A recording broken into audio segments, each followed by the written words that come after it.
Good morning, New Zealand. It is Monday morning. Today we check out fertility rates, concerns in the US. They should be here in New Zealand as well. Louisa Wall, the ex-Labour MP, is concerned that she may be defined as a woman, an adult human female. And we check out the rainbow crossing that was supposed to go in Dunedin. As well as that, have you heard of Womanosphere? Womanosphere? No, neither would I. Let's check it out.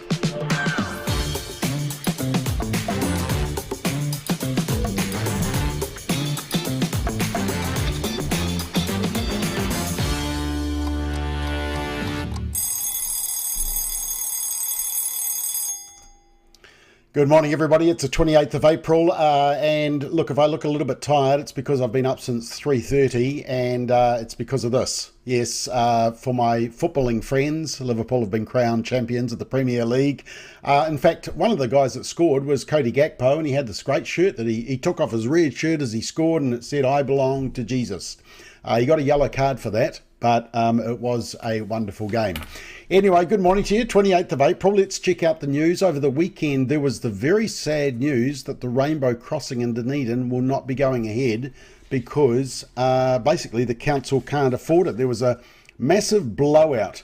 There was going to be a proposal for 2 rainbow crossings, and unfortunately the blowout, there was too much, and the estimated cost to install the rainbow crossings was estimated at just over $250,000. Yeah, apparently Dunedin ratepayers weren't too keen on paying that amount. Quite fair enough as well.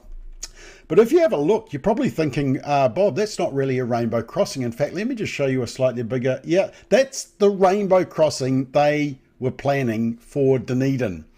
And you're probably thinking, well, I mean, in some ways it's good because it's getting further away from actually looking like God's rainbow.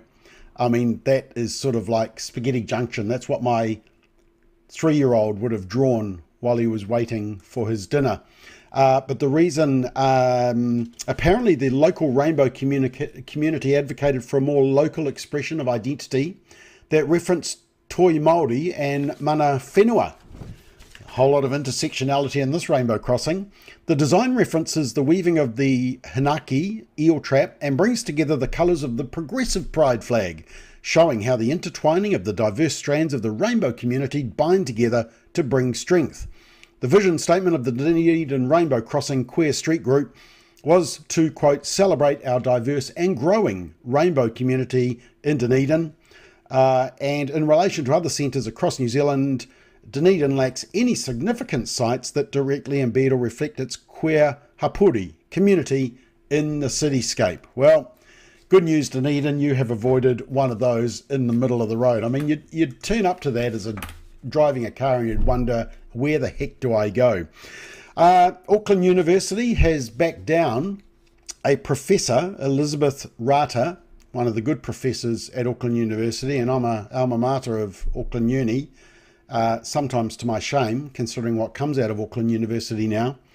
But she did a lecture where she said biologists would say there are only 2 sexes.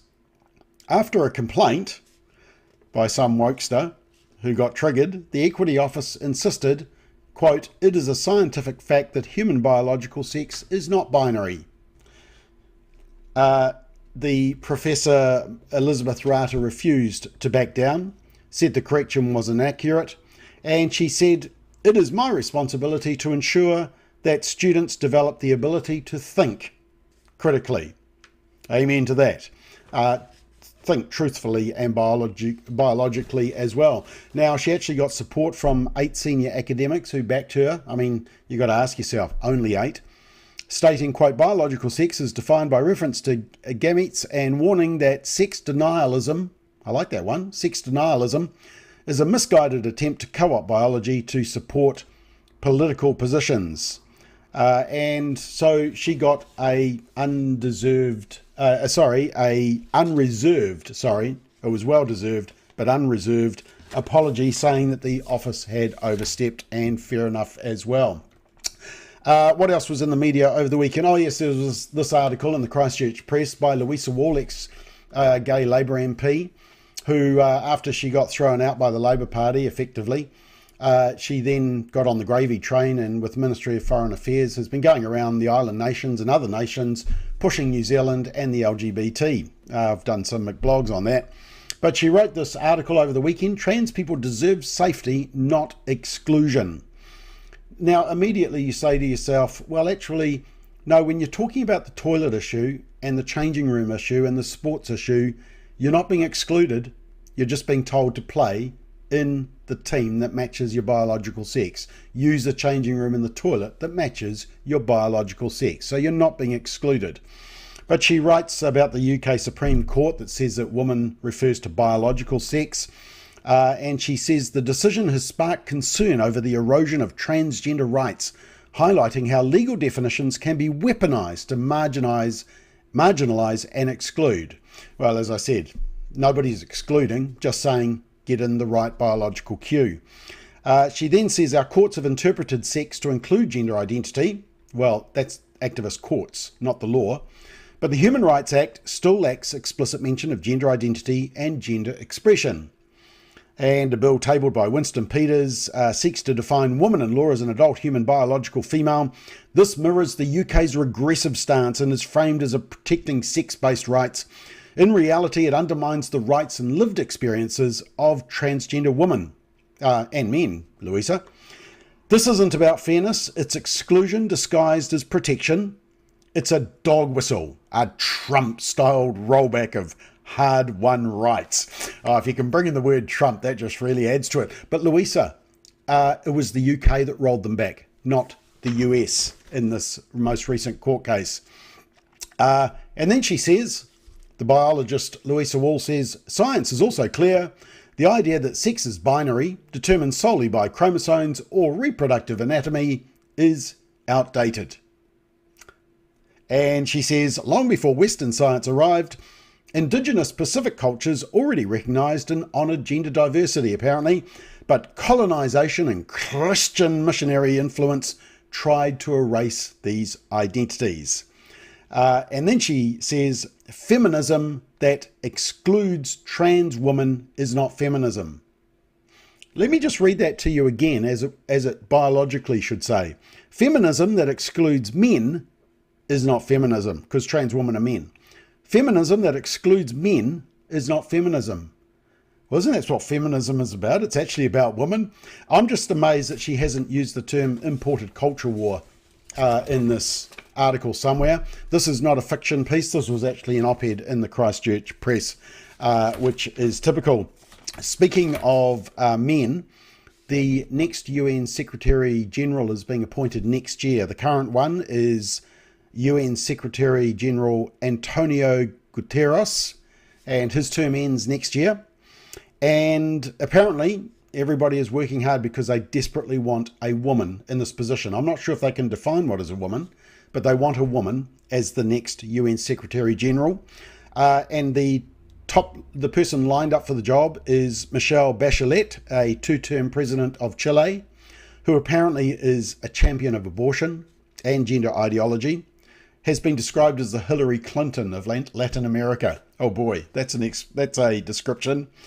And as president of Chile, she successfully shepherded a multi-year campaign to legalise abortion and issued a scathing attack after the US Supreme Court overturned Roe v. Wade.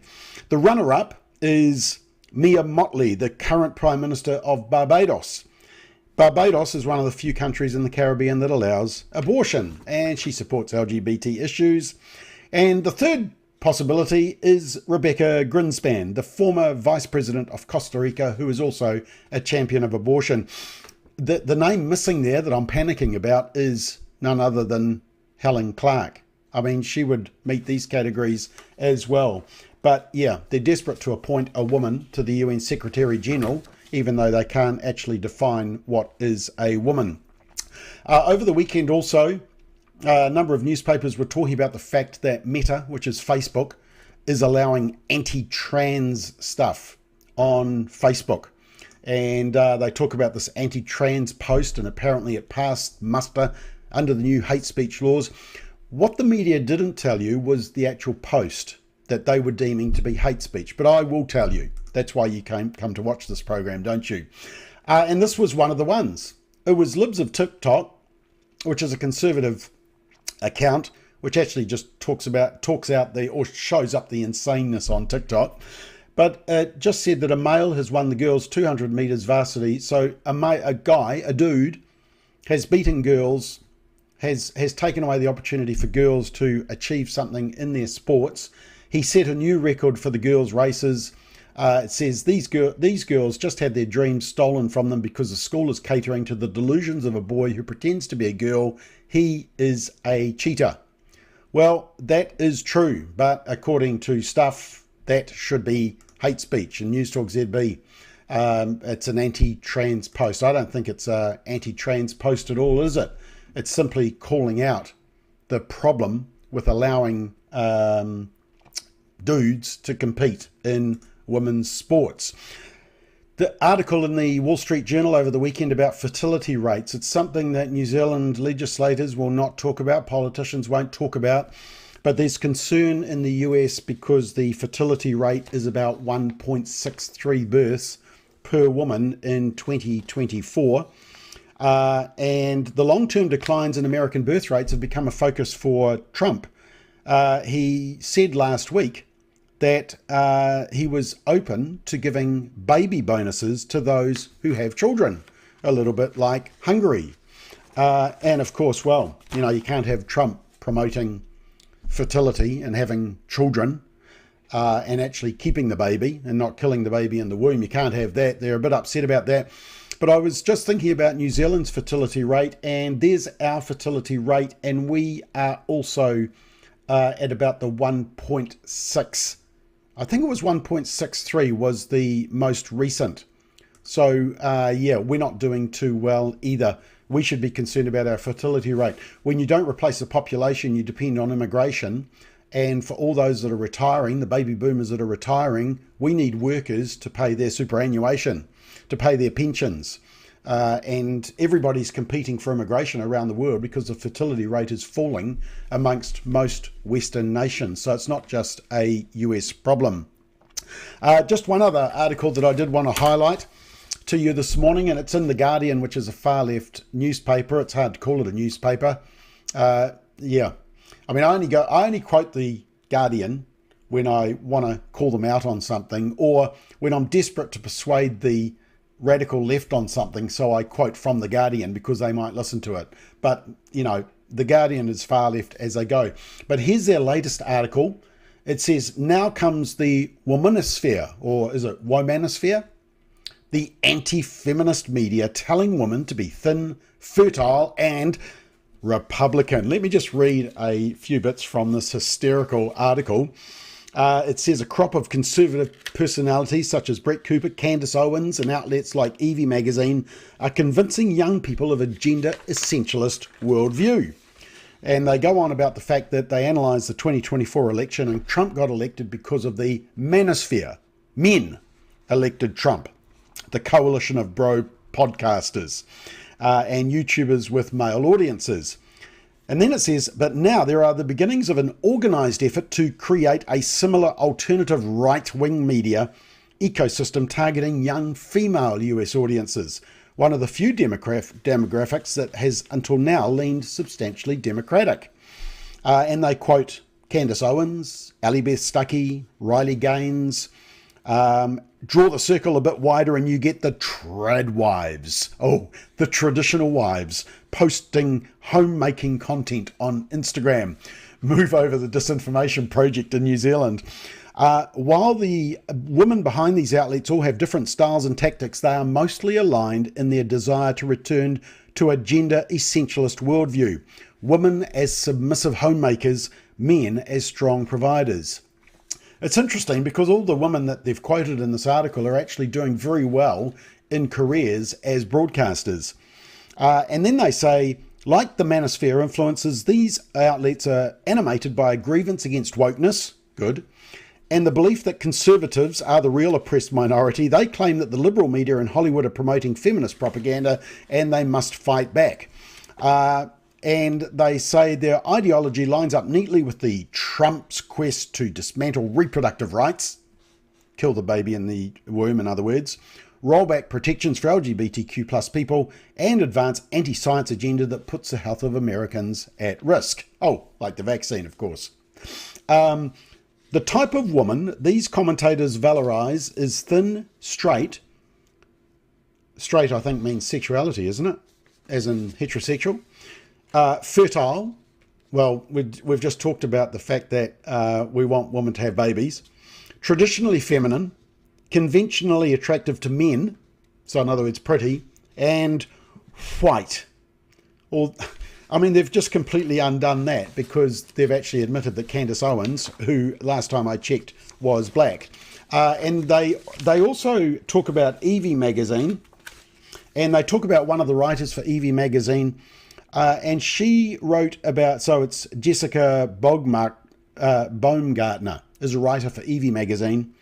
And she wants to write about breastfeeding, home birth and homeschooling. She was turned off by what she saw as an obsession with sex in mainstream women's magazines. She said they started writing articles about younger and younger sex with younger and younger underage minors. And that was when I was like, just, ew, what's happening here? It's actually a hysterical article, and it's basically panicking that women are becoming more conservative. And they've realised that feminism has actually failed them. So it's actually a classic article, and if you get time, it's well worth reading. Tonight on Straight Talk, we've got Ashley, Bruce, Elliot and Mel, and we're going to be talking about a number of things, including the phrase imported culture war. Oh boy, everybody's using the term imported culture war. And so we analyse that. In fact, I'm doing a McBlog on that today. Right, just before I go, just quickly checking your comments. Linda says, good morning. Not an anti-trans post at all. So many are brainwashed. Unbelievable that people believe men can become a woman. Natalia says, sick of how this country trashes Trump, cannot stomach mainstream media. I do not want men in our changing rooms, more so now than ever. That's on Facebook, and just on YouTube. Simply Green says, since when did common sense become a dog whistle for fascism? That's in relation to Louisa Wall's article. DD says, this is the croc thrashing its tail around whilst in the process of dying. I think that's referring to Liberals concerned about women becoming more conservative. Yeah, what else we got? John McNamara says over 14,000 Kiwi babies, disproportionately Māori, are murdered each year in utero by abortion here in New Zealand. Jacinda's nation of kind. Robert says if housing was cheaper, the birth rate would go up. Well, that's true. Often cost is an issue for couples, and we need to encourage that birth rate. All right, we're out of time. Good news. I think Simon is back tomorrow morning with Solid Ground, so watch out for that at 7:30, and I'll be back on Wednesday morning with Daybreak. Thanks for watching. Have a great day.